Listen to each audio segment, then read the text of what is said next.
Chapter 16, the reproductive system. The reproductive organs of men and women produce gametes, or sex cells, and also contribute to the development of secondary sex characteristics. We'll get more into what those individual gametes are in the respective sexes. Male testes produce sperm, whereas female ovaries produce eggs, or ovum. When an egg and a sperm join, an embryo is formed. And the reproductive systems of men and women produce offspring to ensure the survival of the human species. As we've learned throughout this course, most organ systems of the body function almost continuously to maintain well-being of the individual, sometimes starting in utero, but generally throughout the entire lifespan.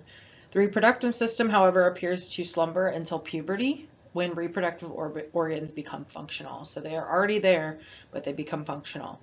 The gonads, or primary sex organs, are the testes in men and ovaries in women. And the gonads produce sex cells, or gametes, and secrete sex hormones. All remaining structures are considered accessory reproductive organs. While male and female reproductive systems are quite different, their joint purpose is to produce offspring. The reproductive role of the man is to manufacture male gametes called sperm and deliver them to the woman's reproductive tract. And the woman in turn produces female gametes called ova, singular, ovum, or eggs. If the conditions are suitable, a sperm and an egg fuse to produce a fertilized egg called a zygote, later called the once fertilization has occurred, the female uterus provides a protective environment in which the embryo, later called the fetus, develops until birth. The sex hormones play vital roles both in the development and function of the reproductive organs and in sexual behavior and sex drives. These hormones also influence the growth and development of many other organs and tissues of the body. So obviously, sex happens for things other than reproduction, but we are talking about the reproductive system specifically, and its purpose is to produce offspring.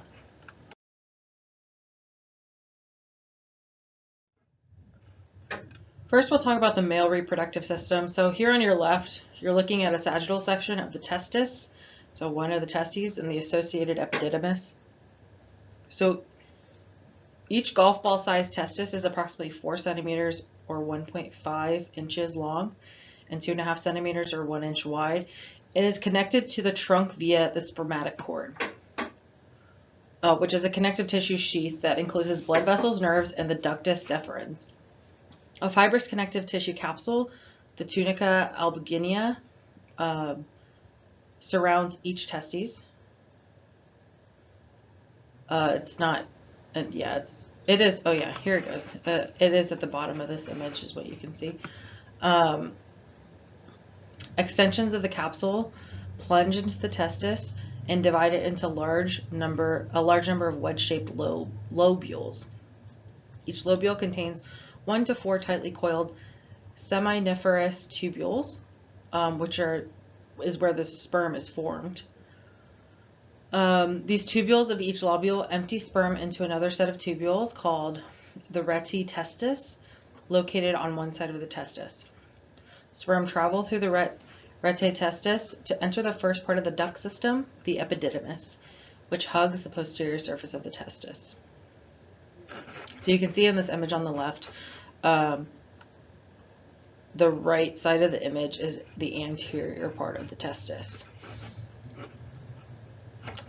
Lying in the soft connective tissue surrounding the seminiferous tubules are the interstitial cells, functionally distinct cells that produce androgens. So the most important of these being testosterone.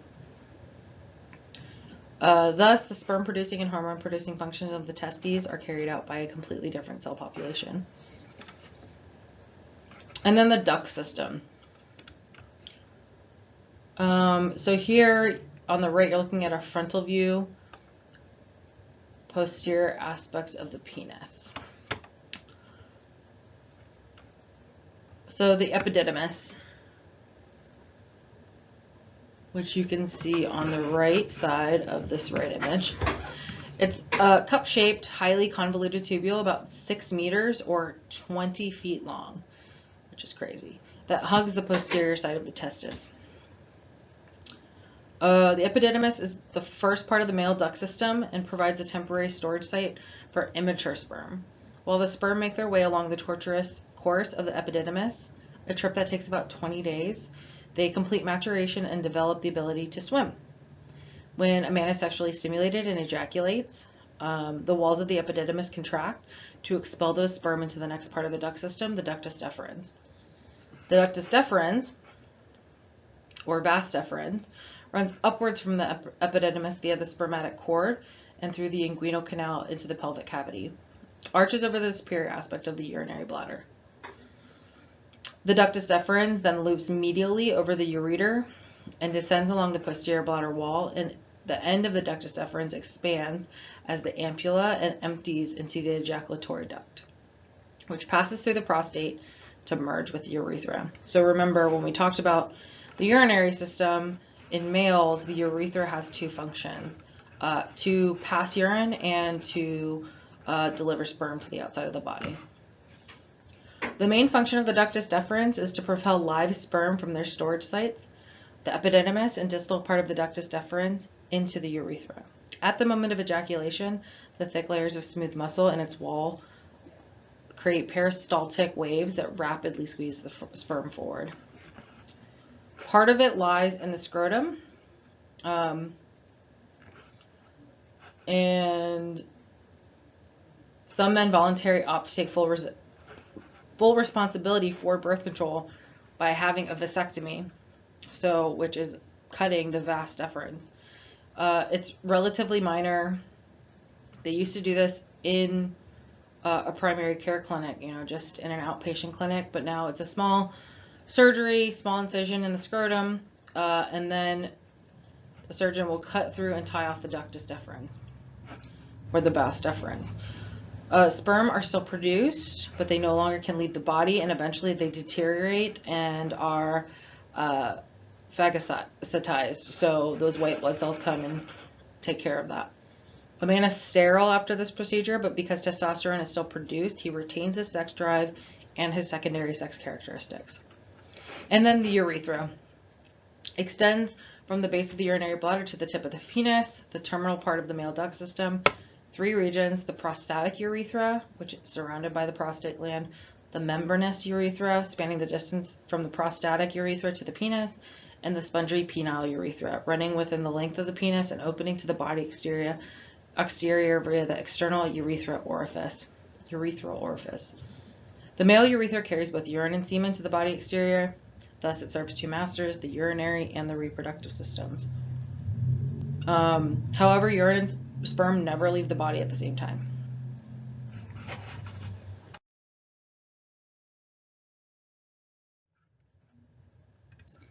Accessory glands in semen. So the seminal vesicles are located at the base of the bladder. These are large hollow glands, each 6 to 7 centimeters, about the shape and size of the little finger. They produce about 60% of the seminal fluid, which is the fluid portion of semen. Their thick yellowish secretions are rich in sugar, vitamin C, prostaglandins, and other substances that nourish and activate the sperm passing through the tract. The duct of each seminal vesicle joins that of the ductus deferens on the same side to form the ejaculatory duct. Thus, sperm and seminal fluid enter the urethra together during ejaculation. The prostate. So it's a single donut-shaped gland about the size of a peach pit, and encircles the prostatic urethra just inferior to the urinary bladder. Prostate fluid is milky and plays a role in activating sperm. During ejaculation, the fluid enters the urethra through several small ducts. Because the prostate is located immediately anterior to the rectum, its size and texture can be palpated by digital exam, so by a finger through the anterior rectal wall. The bulbourethral glands are tiny pea-sized glands inferior to the prostate gland. They produce a thick, clear mucus that drains into the penile urethra. The secretion is the first to pass down the urethra when a man becomes sexually excited. It cleanses the urethra of trace acidic urine prior to ejaculation and serves as a lubricant during sexual intercourse. And then semen. It's a milky white, somewhat sticky mixture of sperm and then all of those accessory gland secretions. The liquid portion acts as a transport medium for nutrients and chemicals that protect the sperm in their movement. Mature sperm cells are streamlined cellular tadpoles containing cytoplasm and stored nutrients, and the fructose and seminal vesicle secretion provides essentially all of their energy fuel. They're very sluggish under acidic conditions, and the relative alkalinity of semen as a whole is about 7.2 to 7.6. And it helps neutralize the acidic environment of the female's vagina, which is about 3.5 to 4, which then protects the sperm. Semen also contains antibiotic chemicals that destroy certain bacteria, the hormone relaxin, enzymes that enhance sperm motility, and substances that inhibit an immune response in the female reproductive tract. Semen also dilutes sperm. Without this dilution, sperm motility would be severely impaired. The amount of semen propelled out of the male duct system during ejaculation is relatively small, only about 2 to 5 ml, so about a teaspoonful, but each milliliter contains about 50 to 150 million sperm. So a few homeostatic imbalances I want to talk about. The first is prostatic hypertrophy. So hypertrophy of the prostate just means an increased size and independent of the body's growth of the prostate, affects nearly every older man and ends up strangling the urethra. It makes it difficult for those individuals to urinate, enhances the risk of cystitis, which is just bladder infections, and kidney damage. Traditional treatments used to be surgery, but some less invasive options are becoming more popular.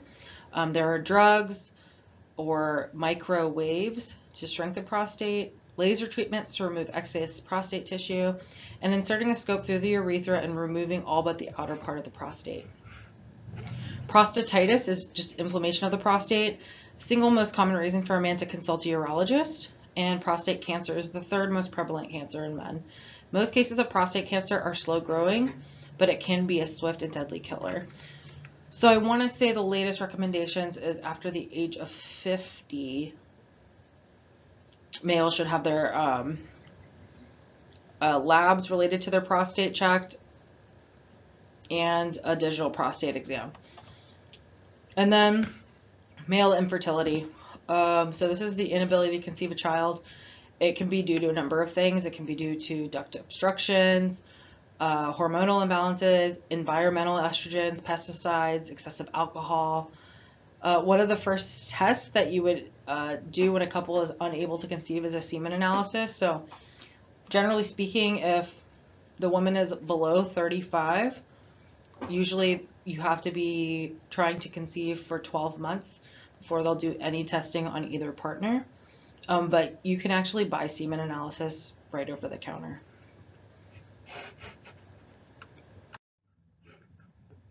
So male external genitalia include the scrotum and the penis. So the scrotum is a divided sac of skin with sparse hairs that hangs outside the abdominal cavity between the legs at the root of the penis. This is a rather exposed location for a man's testes, which contain his entire genetic heritage, but viable sperm cannot be produced at normal body temperatures. The scrotum provides a temperature about 3 degrees Celsius or 5.4 degrees Fahrenheit lower than the body temperature, which is necessary for that healthy production of sperm. When the external temperature is very cold, the scrotum becomes heavily wrinkled as it pulls the testes closer to the warmth of the body, thus changing its scrotal surface area so it can maintain a temperature that favors viable sperm production. The penis functions to deliver sperm into the female productive tract. The skin-covered penis consists of a shaft, which ends in an enlarged tip called the glans penis. The skin covering the penis is loose and it folds downward to form a sleeve of skin, most commonly called the foreskin, also called the prepuce. Frequently in the United States, foreskin is surgically removed after birth in a procedure called circumcision. That being said, circumcision is still not a medical recommendation. It's more of a social norm. Internally, the spongy urethra is surrounded by 3 elongated areas of erectile tissue. And this erectile tissue is the spongy tissue that fills with blood during sexual arousal. This causes the penis to enlarge and become rigid, and this event is called an erection. and it helps the penis serve as a male organ of copulation or sexual intercourse to deliver the semen into the female reproductive tract.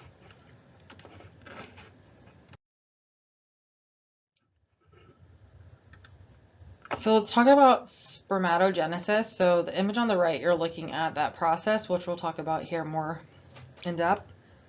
And then the image on the left is the human life cycle. So sperm production, aka spermatogenesis, begins during puberty and continues throughout life.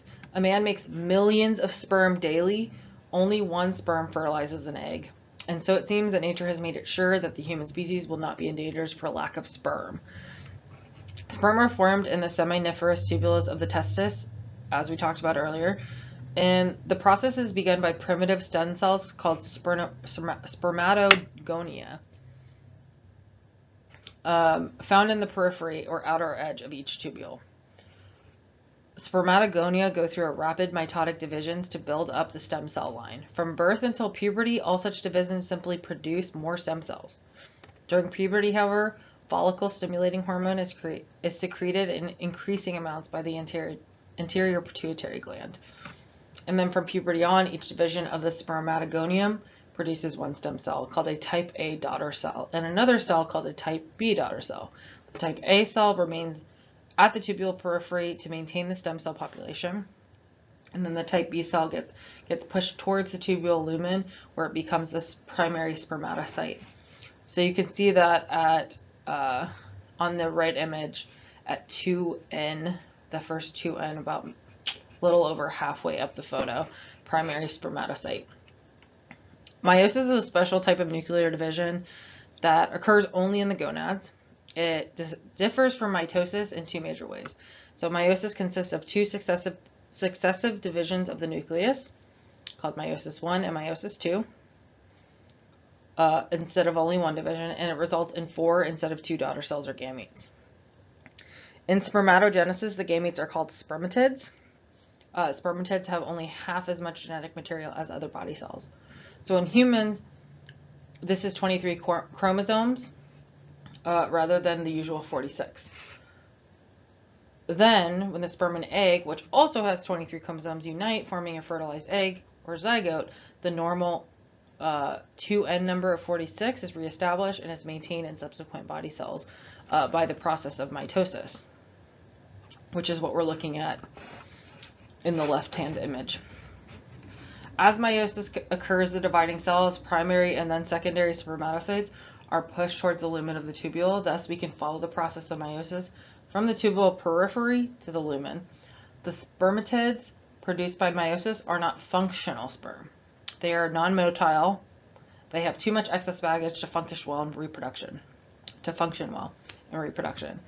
They may undergo further physical changes in which their excess cytoplasm is stripped away and a tail is formed. In the last stage of sperm development, called spermiogenesis, all the excess cytoplasm is sloughed off, so it falls off, and what remains is reshaped into 3 regions as a fully formed sperm: the head, the midpiece, and the tail, which we'll see a better picture on the next slide.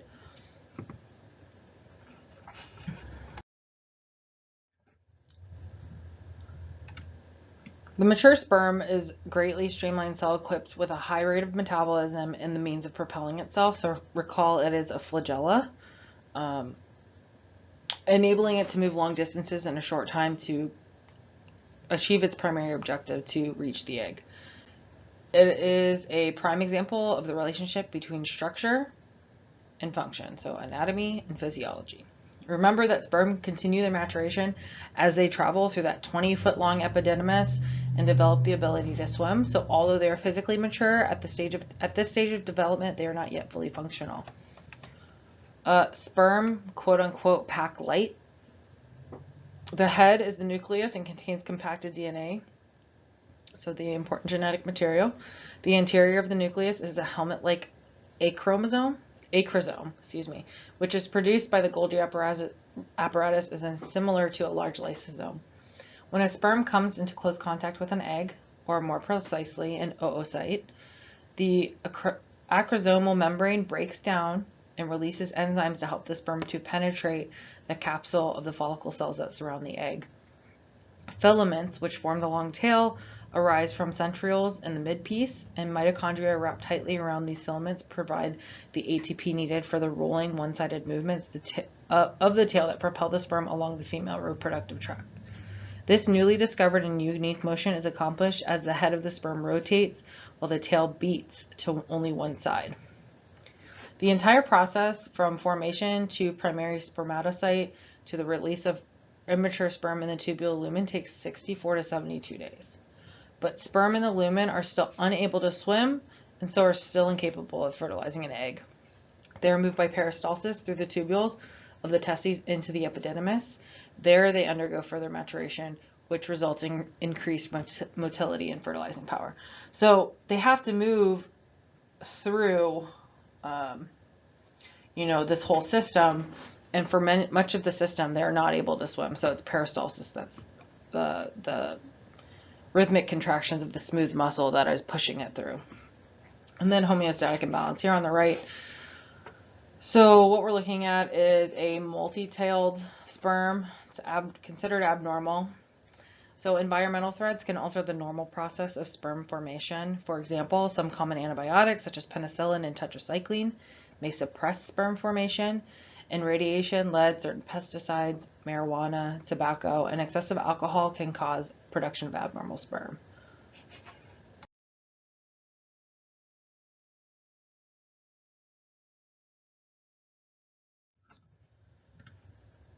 Testosterone production. So as I mentioned earlier, the interstitial cells produce testosterone, which is the most important hormonal product of the testes.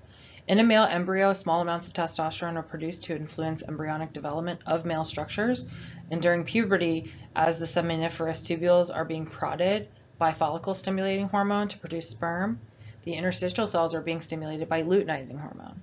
So all of these hormones should sound pretty familiar to you because we did talk about them in the endocrine chapter. Both are released by the anterior pituitary. From this time on, testosterone is produced continuously for the rest of the man's life. The rising blood level of testosterone in the young man stimulates the adolescent growth spurt, prompts his reproductive organs to develop to their adult size, underlies the sex drive, and causes the male secondary characteristics to appear. So secondary sex characteristics are features induced in non-reproductive organs by sex hormones. So it'll cause things like deepening of the voice, increased hair growth, particularly in the armpits and the pubic regions and on the face, enlargement of skeletal muscles, and increased heaviness of the skeleton due to bone growth in both size and density. Because testosterone is responsible for the appearance of these typical masculine features, it is often referred to as the masculinizing hormone. So the image here on the left is just or in the center really, is just bringing you through the release of those hormones in the anterior pituitary and all that follows, what's stimulating and what's inhibiting. And the homeostatic imbalances I want to mention here, if testosterone is not produced in a young man, his secondary sex characteristics never appear and his other reproductive organs remain childlike. This condition is called sexual infantilism. So castration of the adult male or the inability of his interstitial cells to produce testosterone results in a decrease in size and function of his reproductive organs, as well as a decrease in his sex drive. And then sterility also occurs because testosterone is necessary for those final stages of sperm production. Now let's talk about the female reproductive system. So just like there's paired testes, there's paired ovaries. They resemble almonds in their shape, but are nearly twice as large. An internal view of an ovary reveals many tiny sac-like structures called ovarian follicles. And what we're looking at here on the left is a sagittal section of a human ovary, and that shows the different developmental stages of an ovarian follicle. Each follicle consists of an immature egg called an oocyte, surrounded by one or more layers of very different cells called follicle cells. As a developing egg within a follicle begins to mature, the follicle enlarges and develops a fluid-filled central region called an antrum. At this stage, the follicle, called a vesicular follicle or a Graafian follicle, is mature, and the developing egg is ready to be ejected from the ovary, an event called ovulation. After ovulation, the ruptured follicle is transformed into a very different looking structure called a corpus luteum, translated to yellow body, which eventually degenerates. Ovulation generally occurs every 28 days, but it can occur more or less frequently in some women. The ovaries flank the uterus laterally, which you can see more in the bottom right picture. These organs are secured to the lateral walls of the pelvis by the suspensory ligaments and are anchored to the uterus medially by the ovarian ligaments. In between, they are enclosed and held in place by a fold of peritoneum called the broad ligament.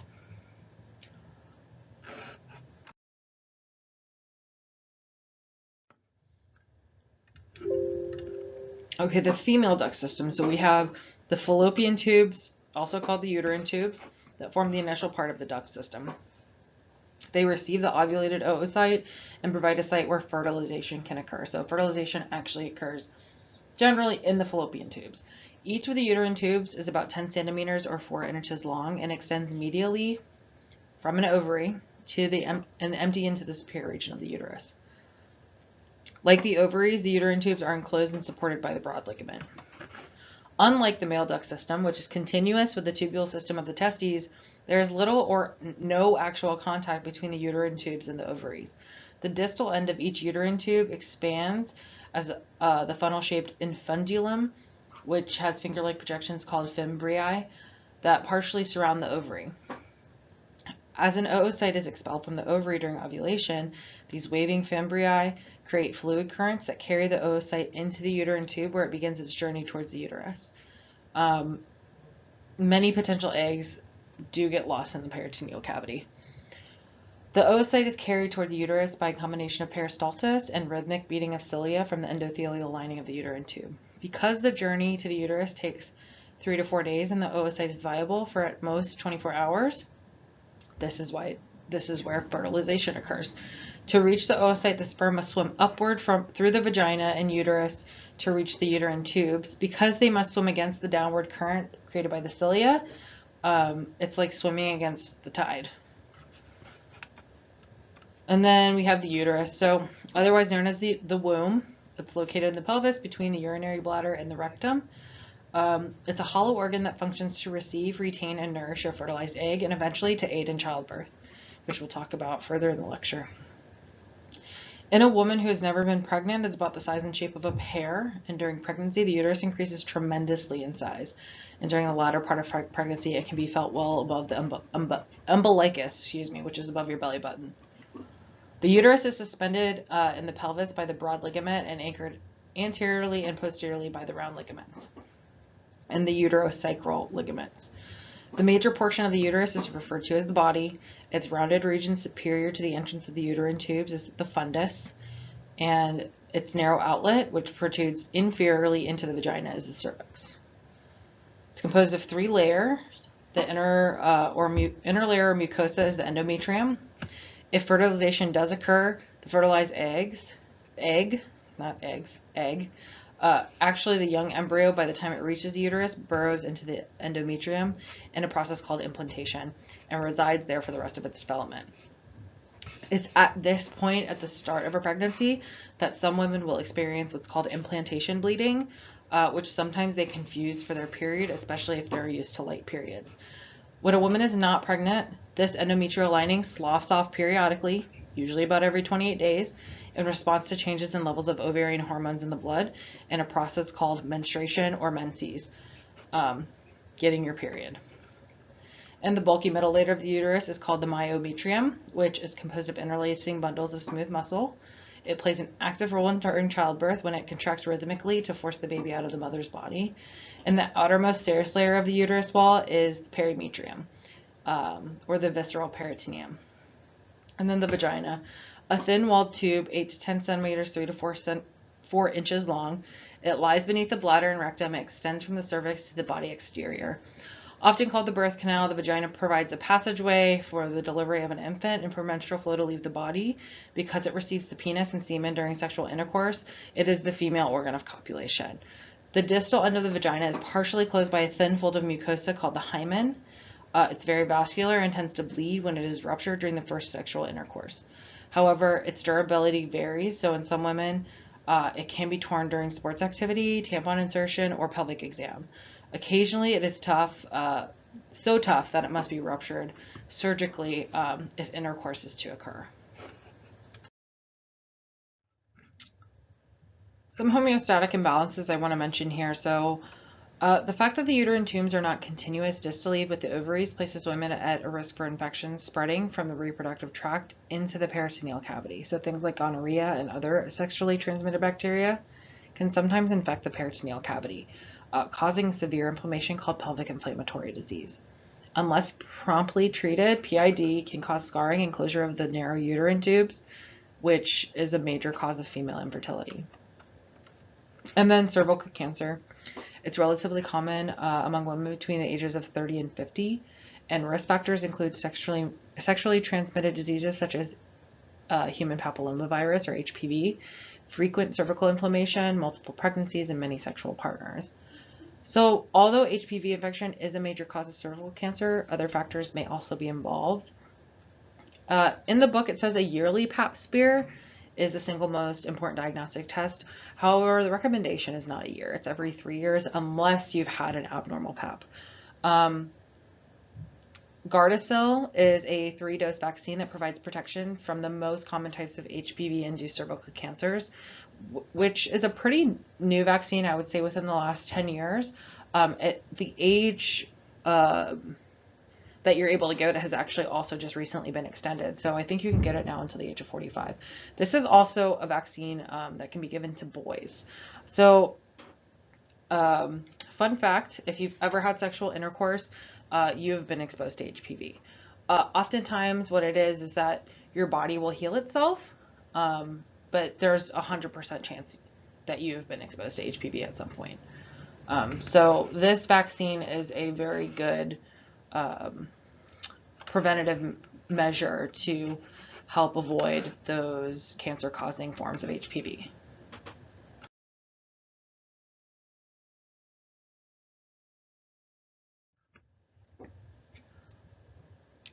Female external genitalia. So the female reproductive structures that are located external to the vagina are the external genitalia. Also called the vulva, includes the mons pubis, labia, clitoris, urethral and vaginal orifices, and the greater vestibular glands. The mons pubis, or the mountain of the pubis, is a fatty rounded area overlying the pubic symphysis, and after puberty, this area is covered with pubic hair. Running posteriorly from the mons pubis are 2 elongated hair-covered skin folds called the labia majora, which enclose 2 delicate hair-free folds called the labia minora. The labia majora encloses a region called the vestibule, which contains the external openings of the urethra, followed posteriorly by that of the vagina. Just anterior to the vestibule is the clitoris. It's a small protruding structure that corresponds to the male penis. Like the penis, it is hooded by a prepuce. It is composed of sensitive erectile tissue that becomes swollen with blood during sexual excitement. The clitoris differs from the penis in that it lacks a reproductive duct.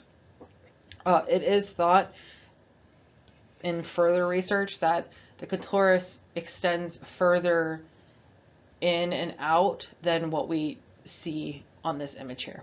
A pair of mucus-producing glands, the greater vestibular glands, flank the vagina, one on each side, and their secretion lubricates the distal end of the vagina during intercourse. The diamond-shaped region between the anterior end of the labial folds, the anus posteriorly, and the ischial tuberosities laterally is the perineum.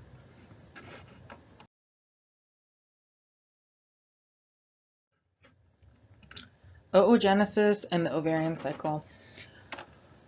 So meiosis, that special kind of cell division that occurs in the testes to produce sperm, also occurs in the ovaries. But in this case, the ova are produced in a process called oogenesis, translated into the beginning of the egg. And that's the whole process is shown here in this diagram.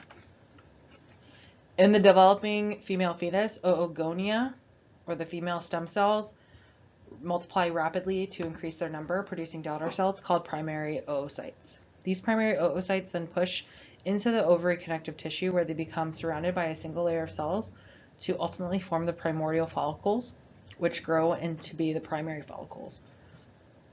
By birth, the oogonia no longer exists, and the female's lifetime supply of primary oocytes, approximately 1 to 2 million of them, is already in place in the ovarian follicles, awaiting the chance to undergo meiosis to produce functional eggs. Because the primary oocytes remain in this state of suspended animation all through childhood, their wait is a long one, usually from 10 to 14 years. During this time, the number of primary oocytes decreases to about 400,000, just because of cell death. So we go from 1 to 2 million to 400,000. At puberty, the anterior pituitary gland releases follicle-stimulating hormone, which stimulates a small number of primary follicles to grow and mature each month, and then ovulation begins. These cyclic changes that occur monthly in the ovary constitute the ovarian cycle. At puberty, perhaps 400,000 oocytes remain, and beginning at this time, a small number of oocytes are activated each month. As the reproductive life of the female is about 40 years, from about the age of 11 to about 51, there is typically only one ovulation event per month. Fewer than 500 ova out of the potential 400,000 are released during her lifetime. Again, nature has provided us with a generous oversupply of sex cells. As the follicle prodded by FSH grows larger, it accumulates fluid in the central chamber called the antrum, and the primary oocyte contains, replicates its chromosomes, and begins meiosis. The first meiotic division produces two cells that are very dissimilar in size. The larger cell is a secondary oocyte, and the other, very tiny, is a polar body. By the time the follicle has ripened to the mature stage, so vesicular follicle, it contains a secondary oocyte and protrudes from the external surface of the ovary. Follicle development to this stage takes about 14 days, and ovulation of the secondary oocyte occurs at just about that time in response to a burst of release of a second anterior pituitary hormone, luteinizing hormone.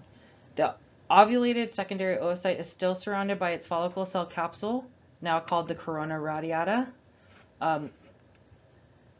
which is translated into radiating crown. Some women can feel their ovulation. I think I felt mine once, and I don't know if that was just because I was more conscious of it, but it's called Mittelschmerz, German for middle pain. The precise cause of this phenomenon is unknown, but it may include intense stretching of the ovarian wall leading up to the ovulation, irritation of the peritoneum by a small amount of blood or fluid released by the ruptured follicle. Generally speaking, one of the developing follicles outstrips the others each month to become the dominant follicle. Just how the follicle is selected or selects itself is not understood, but the follicle that is at the proper stage of maturity when the LH level surges is the one that ovulates. So you have a couple follicles that are close to this stage, but only one gets to leave the ovary. In addition to playing a major role in triggering ovulation, LH also causes the ruptured follicle to transform into a very different hormone-producing structure, the corpus luteum. If the ovulated secondary oocyte is fertilized by a sperm in one of the uterine tubes, the oocyte quickly completes the second meiotic division that produces the ovum in another polar body. Once the ovum is formed, its 23 chromosomes are combined with those of the sperm to form a zygote. However, if a sperm does not penetrate the secondary oocyte, it simply deteriorates without ever completing meiosis to form a functional egg. Although meiosis in males results in 4 functional sperm, meiosis in female yields only 1 functional ovum and 3 tiny polar bodies. The polar bodies produced to reduce the number of chromosomes in the developing oocyte have essentially no cytoplasm, so they die pretty quickly. Another major difference between the male and female gametes concerns the size and structure of these cells. Sperm are tiny and equipped with tails for motility, for locomotion. They have little nutrient-containing cytoplasm, thus the nutrients in seminal fluid are vital to their survival. In contrast, the egg is large, non-motile, well stocked with nutrient reserves that nourish the developing embryo until it can take up residence in the uterus. And the egg also supplies a zygote with all the cellular organelles for each growing cell will need. This photo on the right is just A secondary oocyte is released from the follicle at the surface of the ovary. The orange mass around the ejected oocyte is part of the ovary. The halo of follicle cells around the secondary oocyte is that corona radiata, that radiating crown. Hormone production by the ovaries. So again, the ovaries become active in puberty and the oocyte production resumes. They also begin to produce ovarian hormones. Follicle cells of the growing immature follicles produce estrogens, which cause the appearance of secondary sex characteristics in the young woman. So changes like enlargement of accessory organs, so enlargement of uterine tubes, uterus, vagina, external genitals, the development of breasts, appearance of axillary and pubic hair, increased deposits of fat beneath the skin in general, so particularly in the hips and breasts, widening and lightening of the pelvis, onset of menses or the menstrual cycle. It also has metabolic effects. For example, it helps maintain a low total blood cholesterol and high HDL, and facilitates calcium ion uptake, which sustains bone density. So we did learn about estrogen's role in bone density when we were talking about the skeletal system. And this role of estrogen in bone density is why after menopause, many women develop osteoporosis. A second ovarian hormone, progesterone, is produced by the glandular corpus luteum. As mentioned earlier, after ovulation occurs, the ruptured follicle is converted to corpus luteum, which looks and acts different from the growing and mature follicle. Once formed, the corpus luteum produces progesterone and some estrogen as long as luteinizing hormone is still present in the blood. Generally speaking, the corpus luteum stops producing hormones by 10 to 14 days after ovulation. Except for working with estrogens to establish the menstrual cycle, progesterone does not contribute to the appearance of secondary sex characteristics. Its other major effects are exerted during pregnancy, when it helps to maintain the pregnancy and prepare the breast for milk production. However, the main source of progesterone after the second month of pregnancy is the placenta and not the ovaries, which we did talk about again in that endocrine chapter.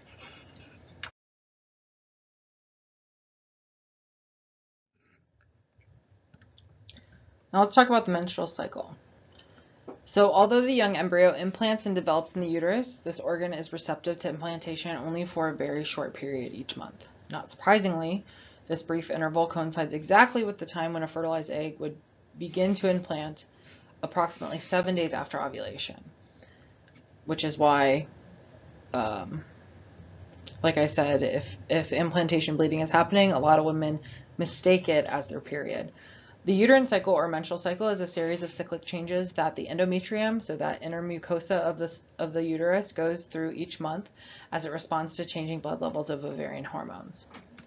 The cyclic productions of estrogens and progesterone by the ovaries, in turn, regulated by the anterior pituitary gonadotropic hormones, follicle stimulating hormone, and luteinizing hormone. It is important to understand how these hormonal pieces fit together. Generally speaking, both female cycles, the ovarian and uterine cycles, are about 28 days long. Ovulation typically occurs midway in the cycles, on or about day 14. Of course, this will vary from person to person. So we can see here the phases in the image. In general, the 3 phases, days 0 through 4, is the menstrual phase. So during this interval, the superficial or functional layer of the thick endometrial lining of the uterus sloughs off. It detaches from the uterine wall. The detached tissues and blood pass through the vagina as menstrual flow, the period, for 3 to 5 days, some people longer. The average blood loss during the period is 50 to 150 mLs. By day 4, growing ovarian follicles are beginning to produce more estrogens. Day 5 to 14 is the proliferative phase. Stimulated by a rising level of estrogens produced by those growing follicles, the basal layer of the endometrium regenerates to the functional layer.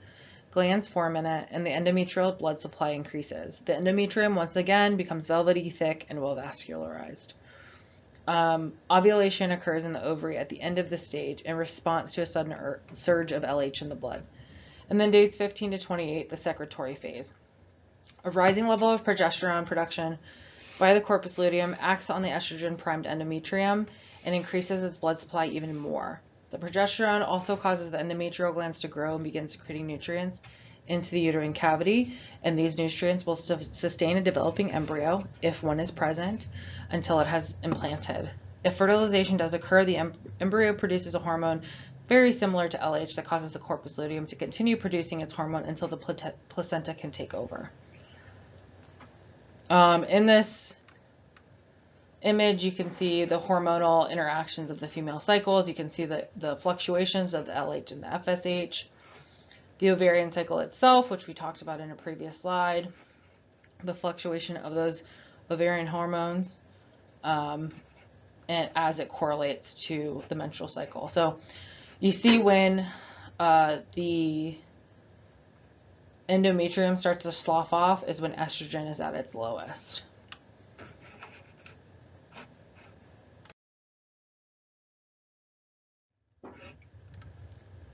The mammary glands. So these are present in both sexes, but they normally function only in women.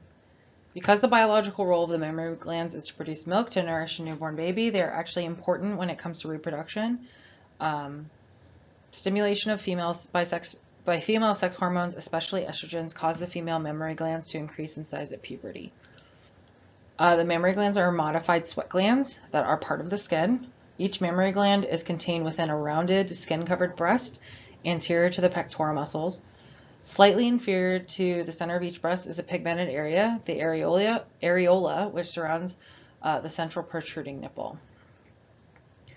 Internally, each mammary gland consists of 15 to 25 lobes that radiate around the nipple. These lobes are padded and separated from one another by connective tissue or fat. This connective tissue forms suspensory ligaments, which anchor the breast to the surrounding tissue, including muscle and the dermis. Within each lobe are smaller chambers called lobules, which contains clusters of alveolar glands that produce milk when the woman is lactating.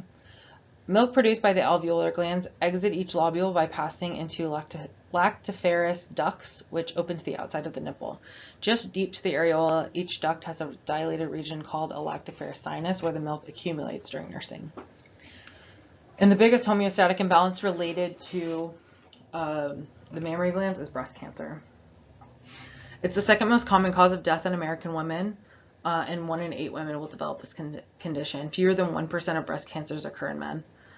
Some 10% of breast cancers stem from hereditary defects. Half of these can be traced to dangerous mutations in a pair of genes, BRCA1 and BRCA2. 50 to 80% of women who carry the altered gene develop breast cancer. With the possible exception of family history, most risk factors reflect lifelong exposure to estrogens, so early menses, late menopause, estrogen replacement therapy, and others. Breast cancer is often signaled by a change in skin texture, puckering, so it looks like somebody's behind the skin pulling back, or leakage from the nipple when the woman is not lactating. Early detection by breast self-examination and mammography is unquestionably the best way to increase a woman's chance of surviving breast cancer, and most breast lumps are discovered by women themselves during routine monthly breast exams. Currently, the American Cancer Society recommends scheduling mammography or X-ray examination that detects breast cancers too small to be felt yearly for women between 45 and 54 years old, and every 2 years thereafter if the results are normal.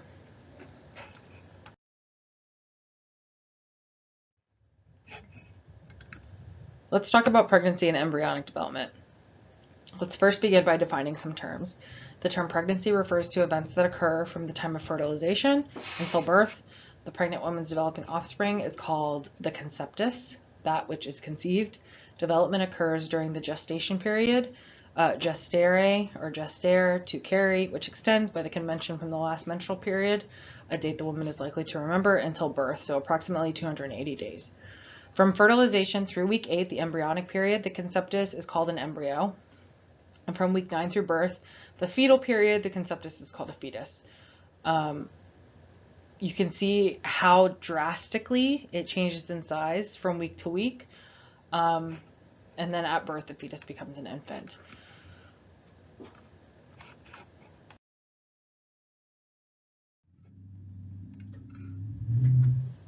So accomplishing fertilization, we've already talked a bit about how the male and female might do this, but there are some very specific windows of opportunity So for fertilization to occur, a sperm must reach the ovulated secondary oocyte. The oocyte is viable for 12 to 24 hours after ovulation, so not a long period of time. The sperm generally retain their fertilizing power within the female reproductive tract for up to 5 days after ejaculation.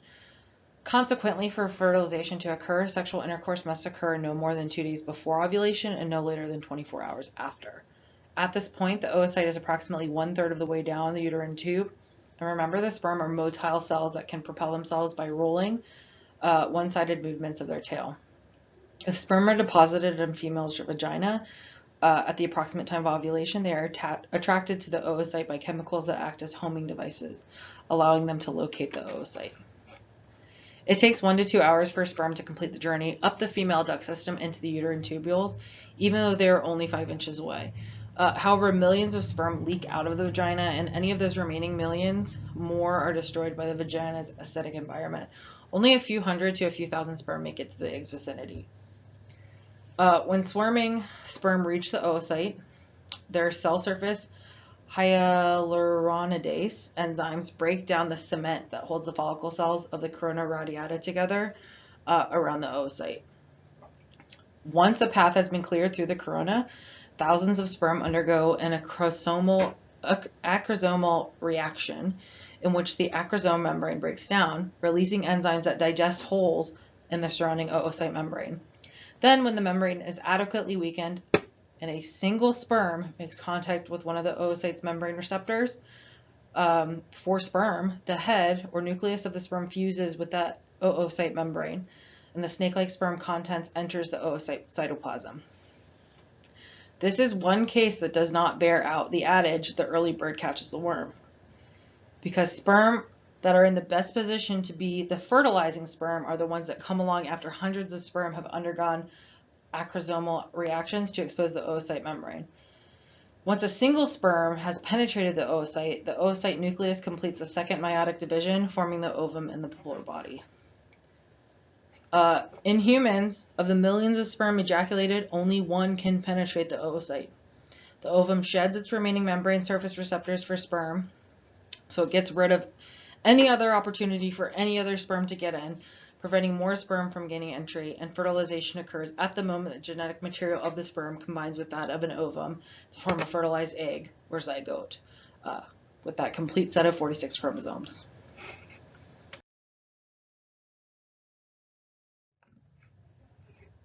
From fertilization and cleavage to implantation. So cleavage is a rapid series of mitotic divisions that begins with the zygote and ends with the blastocyte. The zygote begins to divide about 24 hours after fertilization and continues to divide rapidly, undergo cleavage as it travels down the uterine tube. The embryo reaches the uterus 3 to 4 days after ovulation and floats freely for another 2 to 3 days, nourished by secretions of the endometrial glands. At the late blastocyte stage, the embryo implants into the endometrium, and this begins at about day 7 after ovulation.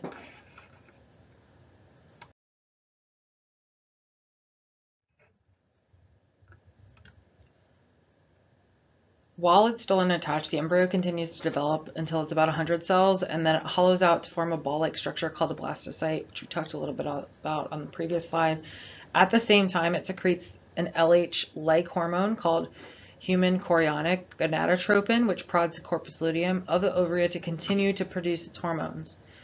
If this were not the case, right, a fall in estrogen leads to sloughing off of that endometrium. So we need the endometrium to stay in the uterus if we want that embryo to be able to implant.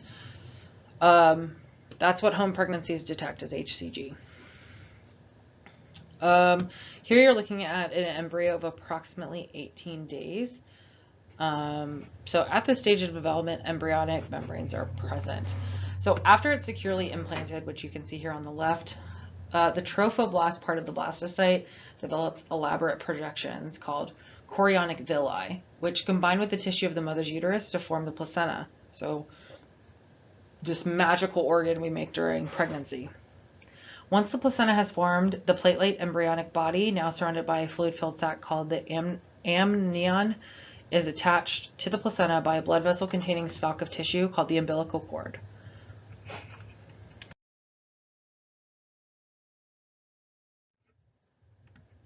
Generally, by the 3rd week, the placenta is functioning to deliver nutrients and oxygen and to remove waste from the embryonic blood. All exchanges are made through the placental barrier. By the end of the 2nd month of pregnancy, the placenta has become an endocrine organ and is producing the estrogens, progesterone, and other hormones that help maintain the pregnancy. So at this time is when the ovaries become inactive. By the 8th week of embryonic development, all of the groundwork has been completed. All organ systems have been laid down, at least in their rudimentary form, and the embryo looks distinctly human. Beginning in the 9th week of development, we refer to the embryo as a fetus. From this point on, the major activities are growth, organ specialization, accompanied by changes in body proportions. During the fetal period, the developing fetus grows from crown to rump, so superior to inferior, a length of about 3 centimeters, and weight of approximately 1 gram to about 36 centimeters, in 2.7 to 4.1 kilos, so 6 to 10 pounds or more in some cases. Total body length at birth is about 22 inches. As you might expect with such tremendous growth, the changes in fetal appearance are quite dramatic. So you can kind of see that here from 7 weeks to 3 months. So that's 5-week difference, and then a 2-month difference. By approximately 270 days after fertilization, the fetus is said to be quote unquote full term, is ready to be born.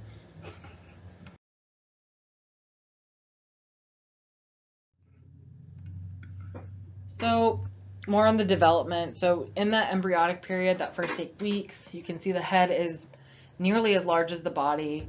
All major brain regions are present. So that first trimester is really important for neurological development. Liver is disproportionately large and begins to form blood cells. Limbs are present. Bone formation has begun. Heart has been pumping blood since the 4th week. All body systems present in at least a rudimentary form. But an 8-week-old embryo is less than an inch usually. 9 to 12 weeks, the 3rd month, head is still pretty dominant, but body is starting to elongate. Facial features present in a crude form. Walls of hollow visceral organs gaining smooth muscle. Blood cell formation begins in the bone marrow. Bone formation accelerating. Sex readily detected from the genitalia. Approximate crown to rump length is about 90 millimeters, so 9 centimeters. So you can see the vast growth from 8 weeks to 9 to 12 weeks. So in that 4th month, general sensory organs are present. Eyes and ears assume characteristics, position, and shape. Blinking of eyes, sucking motions of lips. Face looks human, and body is beginning to outgrow the head. Kidneys attain typical structure. Most bones are distinct, and joint cavities are apparent.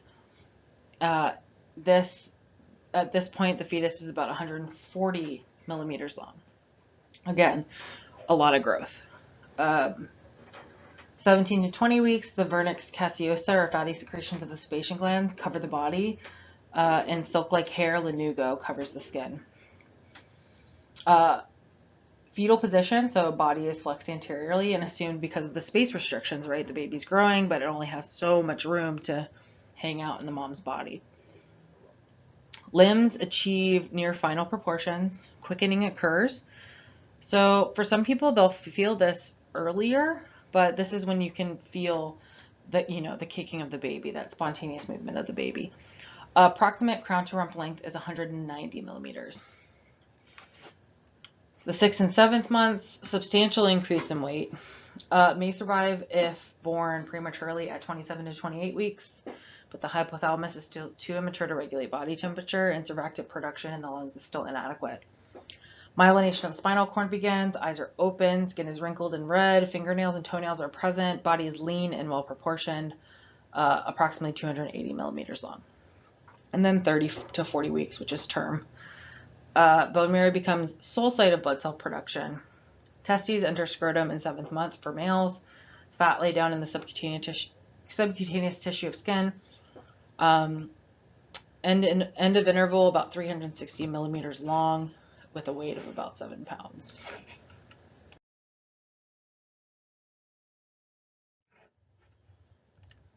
Pregnancy, the anatomical changes on the mother. The ability of the uterus to enlarge during pregnancy is nothing less than remarkable. Starting as a fist-sized organ, that pear-shaped or pear-sized organ, the uterus grows to occupy most of the pelvic cavity by 16 weeks. As pregnancy continues, the uterus pushes higher and higher into the abdominal cavity. As birth nears, the uterus reaches the level of the xiphoid process, which is crazy, and occupies the bulk of the abdominal cavity. The carotid abdominal organs press superiorly against the diaphragm, which intrudes on the thoracic cavity. As a result, the ribs flare, causing the thorax to widen. The increasing bulkiness of the abdomen changes the woman's center of gravity, and many women develop an accentuated lumbar curvature, so the lordosis, often accompanied by backaches, especially during those last few months of pregnancy. Placental production of the hormone relaxin causes pelvic ligaments in the pubic symphysis to relax, widen, and become more flexible. This increases the width of the birth canal to ease birth passage, but it may also result in a waddling gait during pregnancy. Good maternal nutrition is necessary throughout pregnancy if the developing fetus is to have all of the building materials, protein, calcium, iron, and the like, to form its tissues and organs. The old expression, a pregnant woman is eating for two, has encouraged many women to eat twice the amount of food actually needed during pregnancy, which of course leads to excessive weight gain. Actually, a pregnant woman needs only about 300 additional calories daily to sustain fetal growth. This caloric increase changes trimester to trimester. So usually in the first trimester, you don't really need any extra calories. Second, it increases. Third, increases, and it increases even more if you're breastfeeding. The emphasis should be on high quality nutrition, not just more calories.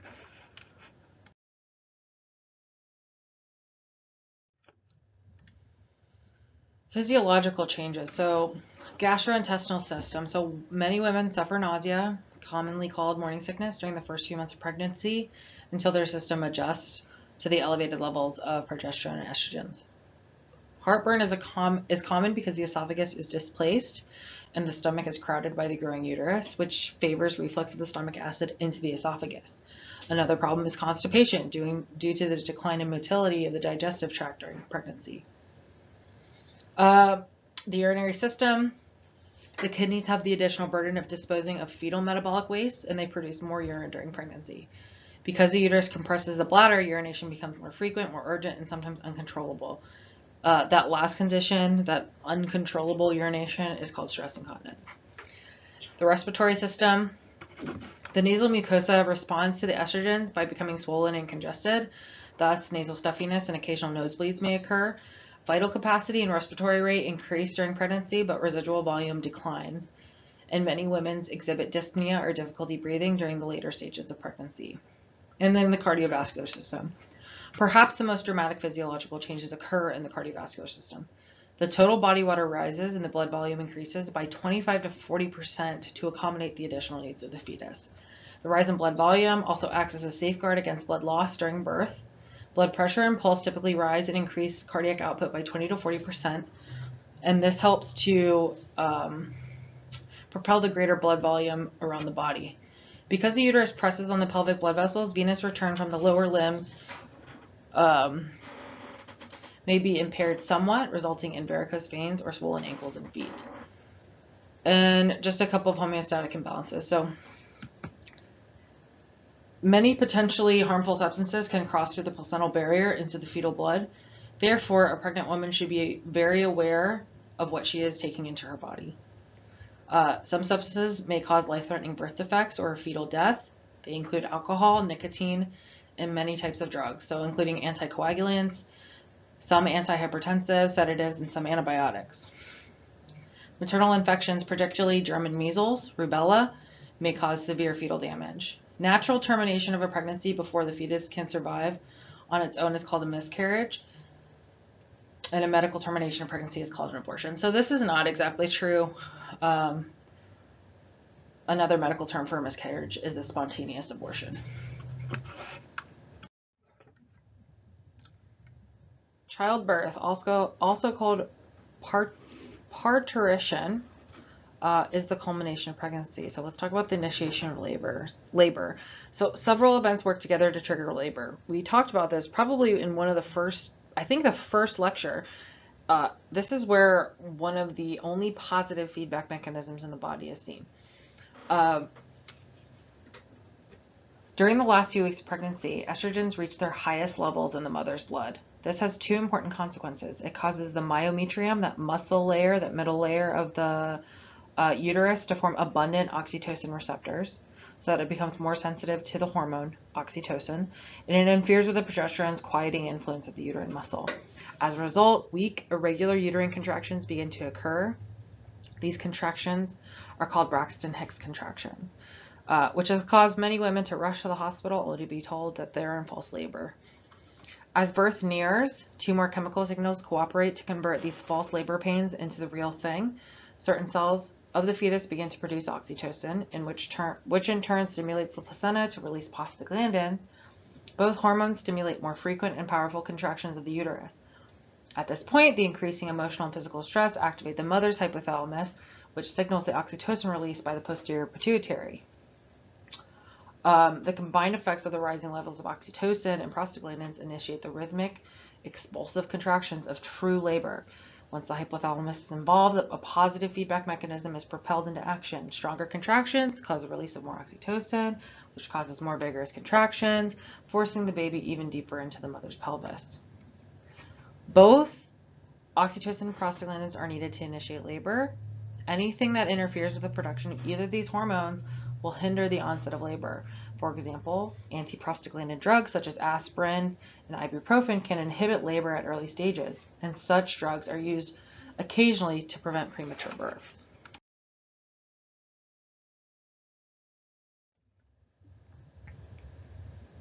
The stages of labor. So stage 1 is the dilation stage.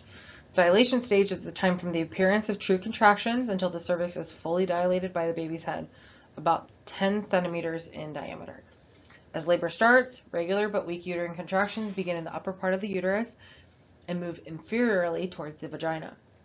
Gradually, the contractions become more rigorous and more rapid, and as the infant's head is forced against the cervix, with each contraction, the cervix begins to soften, becomes thinner or effaces, and dilates.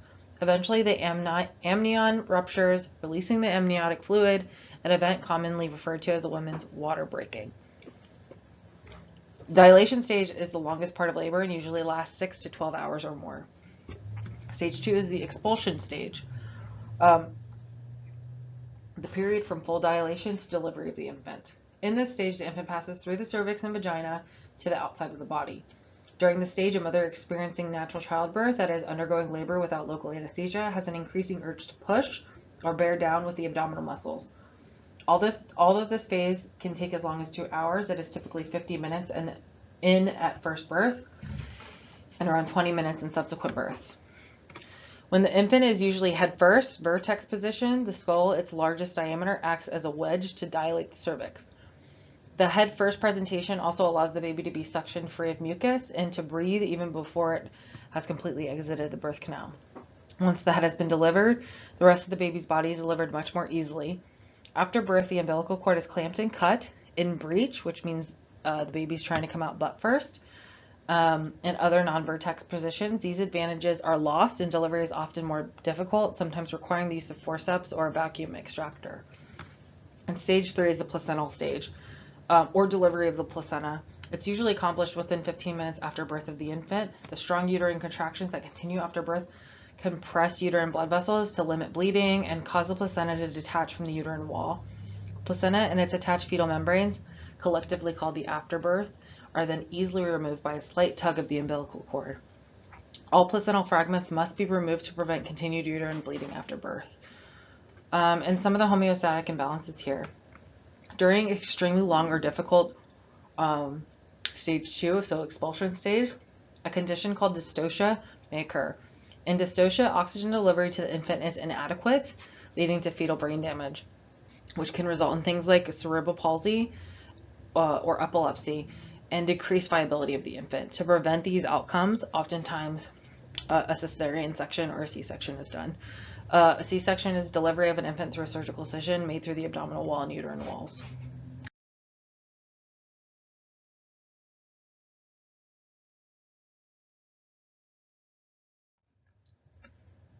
Developmental aspects of the reproductive system. So although the genetic sex of an individual is determined at the time of fertilization, Males have X and Y sex chromosomes, females have two X sex chromosomes. The gonads do not begin to form until the 8th week of embryonic development. Prior to this time, the embryonic reproductive structures of males and females are identical and are said to be in an indifferent stage. At the 6th week of development, a complex dance between genes and hormones drives the development of primary sexual organs. In male embryos, a gene on the Y chromosome promotes testicular development, and its absence favors ovary growth. The testes produce testosterone, which stimulates the growth of male genitalia, whereas the absence of testosterone results in the development of female genitalia. Of course, this is not for every single case. There are many differences of sexual development, which we're not going to get into in this class. After the gonads have formed, development of accessory structures and external genitalia begins. Whether male or female structures will form depends entirely on whether testosterone is present or absent. The usual cases that once formed, the embryonic testes produce testosterone, and the development of the male duct system and the external genitalia follows. When testosterone is not produced, in the case of female embryos, they form ovaries, the female ducts, and the external genitalia result. Because the reproductive organs do not function until puberty, there are a few problems with the system during childhood. Puberty is what happens around the ages of 10 and 15 years old, when the reproductive organs grow to their adult size and become functional under the influence of rising gonadal hormones, so testosterone in men, estrogen in women. After this time, reproductive capability continues until old age in men and until menopause in women. The events of puberty occur in the same sequence in all individuals, but the age at which they occur varies widely. In boys, it generally happens around the age of 13. And in girls, it can start first happening at the age of 10 or 11. The first menstrual period, called menarche, usually occurs about 2 years after the first sign of budding breasts. Dependable ovulation and fertility are deferred until the hormonal controls mature, an event that takes nearly 2 more years. Most women reach peak productive abilities in their late 20s. After that, a natural decrease in ovarian function occurs. As production of estrogens decline, ovulation becomes irregular and menstrual periods become scanty and shorter in length. Eventually, ovulation and menses cease entirely, ending that childbearing ability for women. This event is called menopause. It normally occurs between the ages of 46 and 54 years. Although production of estrogens continues for a while after menopause, the ovaries eventually stop functioning as endocrine organs. When deprived of the stimulatory effects of estrogens, the reproductive organs and breasts begin to atrophy. The vagina becomes dry, intercourse may become painful, and vaginal infections become increasingly common. Other consequences include irritability and other mood changes, to include depression in some, intense vasodilation of the skin's blood vessels, which causes uncomfortable hot flashes, gradual thinning of the skin and loss of bone mass, and slowly rising blood cholesterol levels, which place most postmenopausal women at risk for cardiovascular disorders. At one time, physicians prescribed low-dose estrogen-progesterone preparations to help women through this often difficult period and to prevent the skeletal and cardiovascular complications. However, in 2002, the Women's Health Initiative abruptly ended the clinical trial of 16,000 postmenopausal women, reporting that those taking popular estrogen-progesterone hormone combination experienced a 51% increase in heart disease, a 24% increase in invasive breast cancer, and 31% in stroke, and a doubling of the risk of dementia. So hormone replacement therapy, or HRT, is not as popular anymore. In 2011, the American Association of Clinical Endocrinologists published clinical guidelines acknowledging that HRT may be appropriate for treatment for relief of severe menopausal symptoms. However, this recommendation was accompanied by stringent guidelines to balance the risks and rewards of such treatments. At present, quality of life considerations take into account patient age, symptom severity, reproductive health, etc. There is no equivalent to menopause in men. Although aging men exhibit a steady decline in testosterone secretion and a longer latent period after orgasm, which meaning they need more time to recover in order to attain an erection again. This condition is called andropause.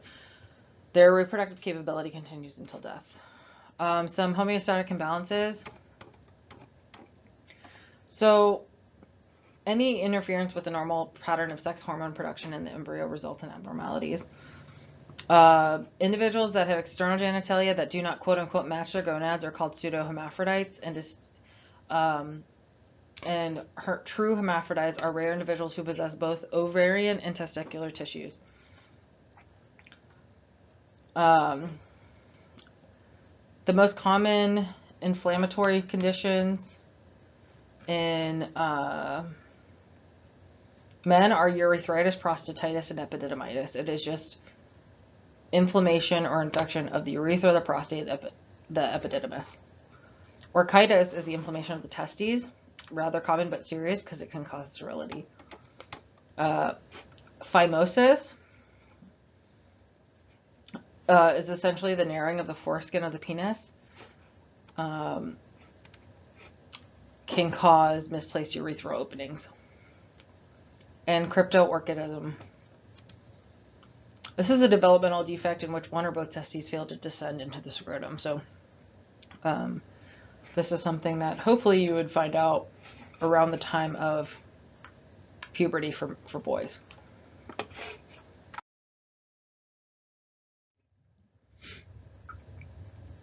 Let's take a closer look at contraception, also known as birth control. So preventing pregnancy. So there is your standard oral contraceptive. There is the morning after pill or emergency contraceptive. There are sterilization techniques such as tubal ligation or vasectomy in men. Barrier methods such as diaphragms and condoms. As you can see here on this list, so dependability and proper timely use are the most important aspects of hormonal birth control. Generally speaking, you have to take it at the same time every day within a 1 to 4 hour window. After you go past 4 hours, it's not going to be as effective. The pill is the most common contraceptive, prevents ovulation by providing prescribed hormone levels over 28 days, and has a failure rate of less than 1% when taken as directed. Barrier methods such as condoms work but interfere with spontaneity, so they are often not used. And abstinence is the only 100% effective method of birth control.